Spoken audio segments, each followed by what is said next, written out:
Assalamualaikum warahmatullahi wabarakatuh. Kami dari kelompok 5 akan mempresentasikan tentang sistem pengelolaan keuangan negara serta pengelolaan keuangan BLU.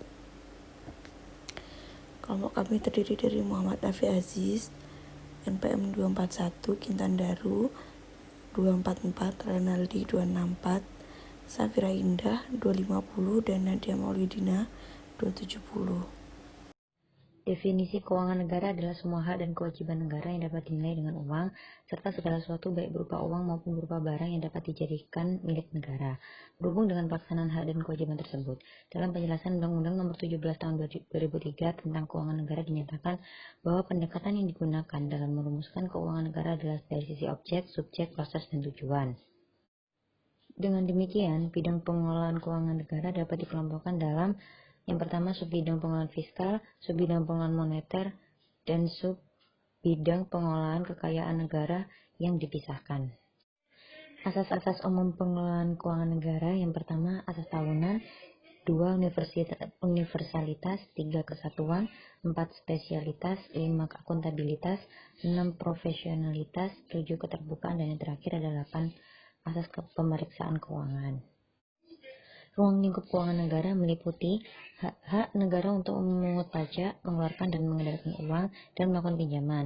Kewajiban negara untuk menyelenggarakan tugas layanan umum pemerintahan negara dan membayar tagihan pihak ketiga.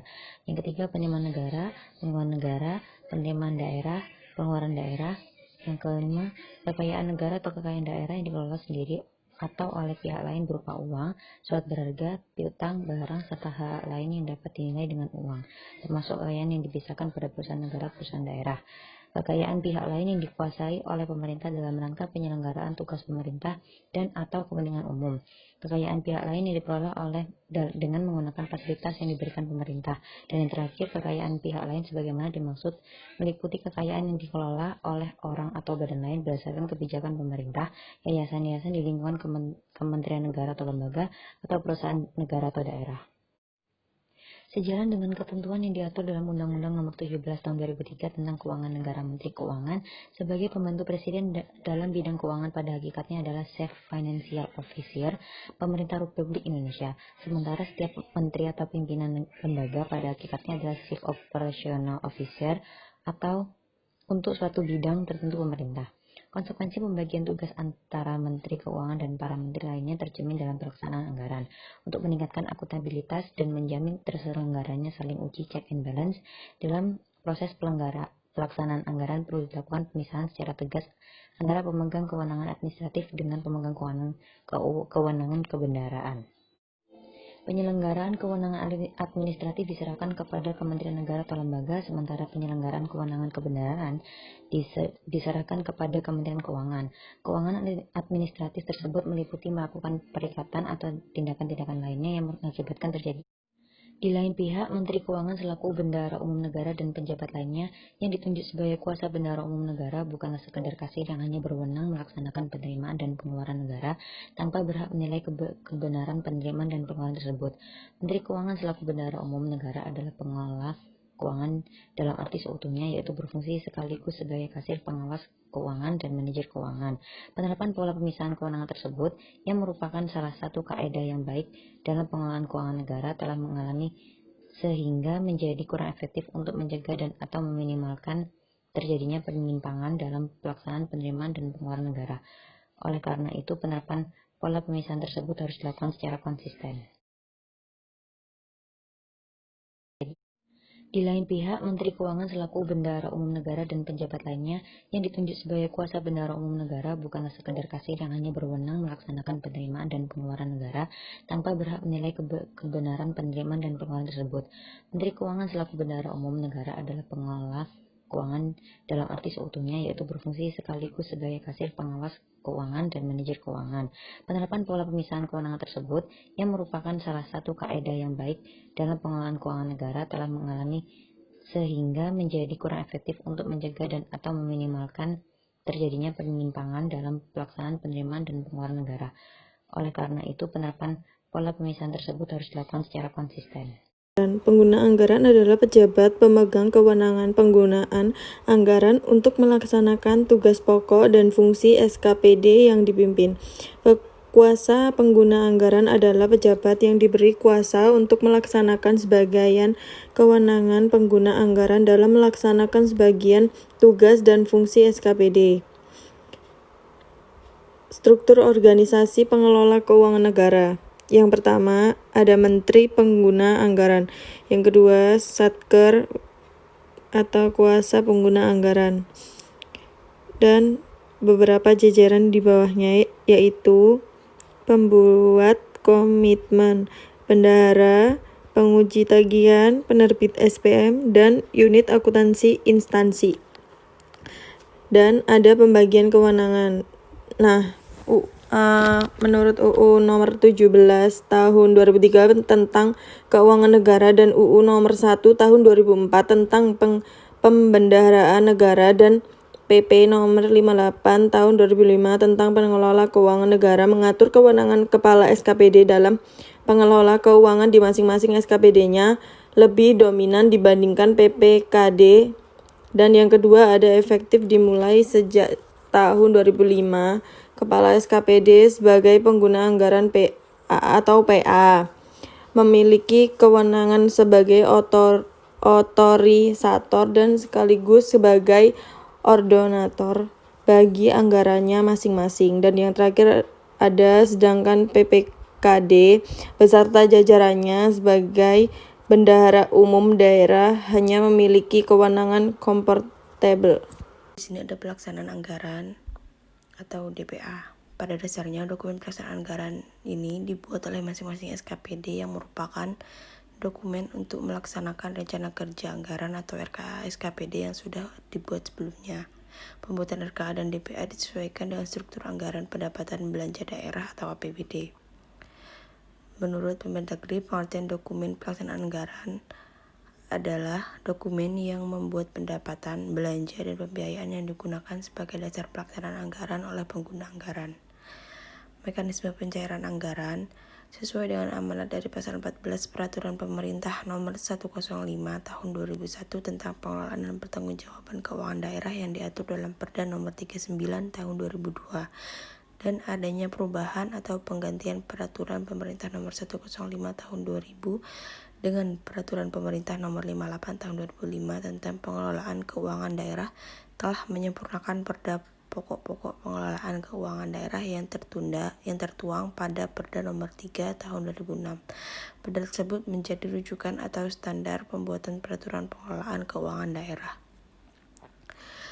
Lalu, prosedur pendapatan dan belanja menurut Nurlan Darise adalah sebagai berikut. Yang pertama, prosedur pendapatan asli daerah. Lalu, yang kedua, pengembalian atas kelebihan penerimaan pajak atau retribusi. Yang ketiga, ada prosedur pengeluaran belanja. Yang keempat, surat penyediaan dana. Yang kelima, surat pernyataan pembayaran. Yang keenam, surat perintah membayar. Yang ketujuh, surat perintah pencairan dana SP2D.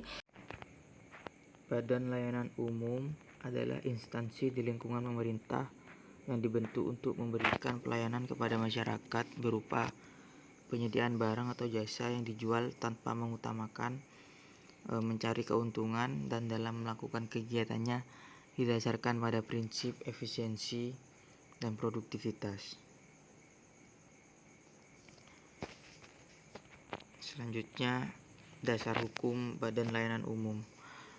Dasar hukum Badan Layanan Umum adalah pasal 68 dan 69 Undang-Undang Nomor 1 Tahun 2004 tentang Perbendaharaan Negara yang kemudian ditindaklanjuti dengan Peraturan Pemerintah Nomor 23 Tahun 2005 tentang Pengelolaan Keuangan Badan Layanan Umum. Selanjutnya, karakteristik Badan Layanan Umum. Yang pertama adalah berkedudukan sebagai lembaga pemerintah, bukan kekayaan negara yang dipisahkan.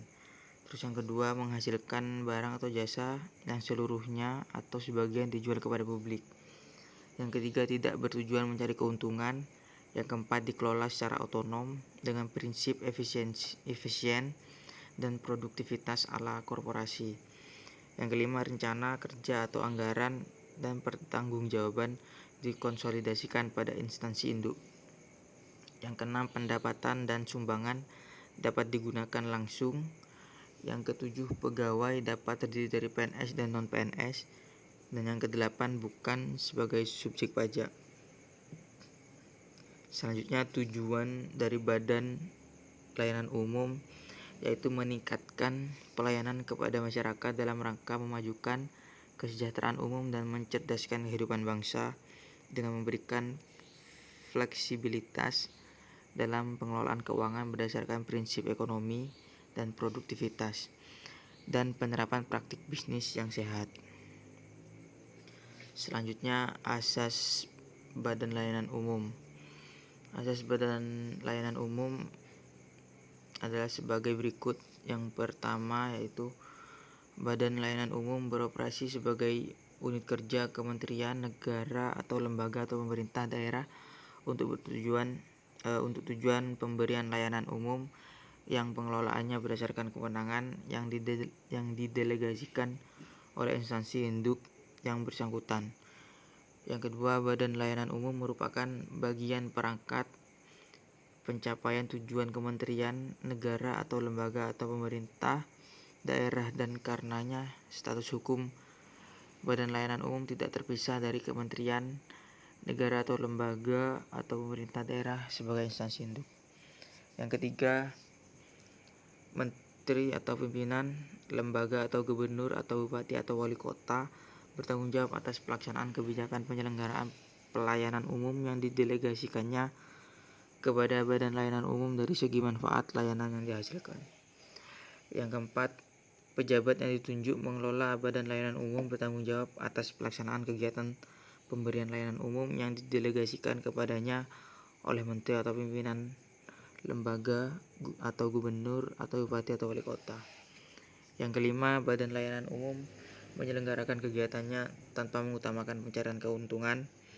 Yang keenam, rencana kerja dan anggaran serta laporan keuangan dan kinerja Badan Layanan Umum disusun dan disajikan sebagai bagian yang tidak terpisahkan dari rencana kerja dan anggaran serta laporan keuangan dan kinerja kementerian, negara atau lembaga atau SKPD atau pemerintah daerah.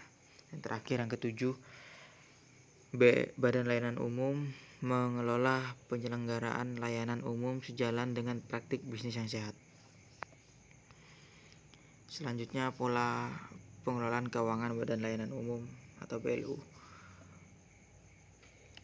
Pola pengelolaan keuangan pada Badan Layanan Umum merupakan pola pengelolaan keuangan yang memberikan fleksibilitas berupa keleluasaan untuk menerapkan praktik-praktik bisnis yang sehat untuk meningkatkan pelayanan kepada masyarakat dalam rangka memajukan kesejahteraan dan mencerdaskan kehidupan bangsa sebagai pengecualian dari ketentuan pengelolaan keuangan negara pada umumnya. Nah, yang dimaksud dengan praktik bisnis yang sehat adalah proses penyelenggaraan fungsi organisasi berdasarkan kaidah-kaidah manajemen yang baik dalam rangka pemberian layanan yang bermutu dan berkesinambungan. Instansi pemerintah yang melakukan pembinaan terhadap pola pengelolaan keuangan Badan Layanan Umum adalah Direktorat Pembinaan Pengelolaan Keuangan Badan Layanan Umum Ditjen Perbendaharaan. Pengawas yaitu organ BLU yang bertugas melakukan pengawasan terhadap pengelolaan BLU. Nah, Ketua Dewan Pengawas BLU ini merupakan salah seorang dari komposisi yang duduk dalam Dewan Pengawas BLU. Ketua Dewan Pengawas dipilih dan ditetapkan oleh anggota Dewan Pengawas BLU melalui rapat Dewan Pengawas BLU. Kedudukan pengawas. Dalam struktur BLU, Dewan Pengawas BLU berkedudukan setara dengan pimpinan BLU. Nah, hubungan Dewan Pengawas BLU dan pimpinan BLU bukan hubungan bersifat koordinatif, yaitu Dewan Pengawas atau pimpinan BLU memadukan dan mengintegrasikan berbagai kegiatan dengan tujuan yang berbeda. Selanjutnya ada fungsi Dewan Pengawas. Yang pertama ada fungsi pengawasan atau supervision. Yang pertama ada compliance atau kepatuhan, yaitu pengawasan terhadap kesesuaian pengelolaan BLU dengan rencana strategi bisnis, RBA, dan peraturan terkait. Yang kedua ada pengawasan terhadap kinerja. Lalu selanjutnya ada fungsi penasehat atau advisor. Yang pertama ada anggota, pendapat dan saran kepada manajemen BLU, menteri atau pimpinan lembaga, dan menteri keuangan atas masalah yang berada di BLU. Yang kedua, anggota pendapat dan saran kepada manajemen BLU, menteri atau pimpinan lembaga, dan menteri keuangan atas penurunan kerja. Sekian dari kelompok kami. Kurang lebihnya kami mohon maaf. Wassalamualaikum warahmatullahi wabarakatuh.